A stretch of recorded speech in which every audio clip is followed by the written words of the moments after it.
నమస్తే, నేను రాజేశ్వరి. ఇగో నేను అంతా అది ట్యూబ్లీని మొత్తం తీసేసిన, చిక్కుడుకాయ తీసేసిన. ఇంకా దొండకాయలు ఇట్లా కనబడుతున్నాయి. అప్పుడు అసలు ఏం కనబడకపోతుండే, మొత్తం తీసేసిన.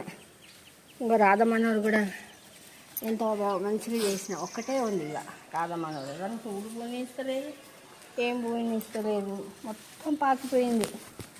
ఇంకా ఈ మునక్కాయ చెట్టుకి ఆడదాకా పోయినాయి. అక్కడ కూడా ఉంది దొండకాయ. ఎట్లా అంటే అట్లనే పాకిపోయింది దొండకాయ. ఇవేమో మునక్కాయ కొమ్మలు చాలా లేతగా ఉంటాయి. కొంచెం ఇదైందంటే బెండ్ అయిపోతుంది. అవి దానికి ఉంది చూడండి దొండకాయ. అక్కడ అయ్యో అయ్యో అయ్యో కాయలు ఉన్నాయి చూడండి, అన్నీ కనబడుతున్నాయి. ఇన్ని రోజులు కనబడలే, అసలు అదంతా మొత్తం పాకింది. మంచిగానే ఉంటుంది క్రోటాన్ ట్యూబ్లీలు, మంచి వైట్గా ఫ్లవర్స్ అన్నీ విచ్చుకుంటాయి. కానీ మనకి ఇంటికి మంచిగా కనబడుతుంది అందంగా. కానీ మరీ టూ మచ్గా అక్కడ వాళ్ళ కరెంటు వైరు వాళ్ళది, అది ఏమన్నా అయిందనుకో పక్క వాళ్ళు మనతో కొట్లాడతారు.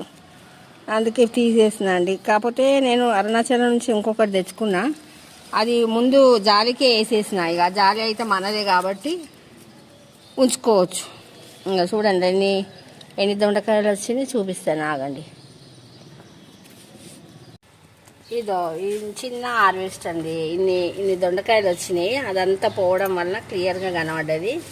ఒక మునక్కాయ వచ్చింది, అప్పుడు 4 మునక్కాయలు వచ్చింది, ఇది ఒకటి వచ్చింది. ఈ టమాటా కొంచెం కొబ్బరి గసాలు వేస్తా, కొంచెం గ్రేవీ లాగా అవుతుంది.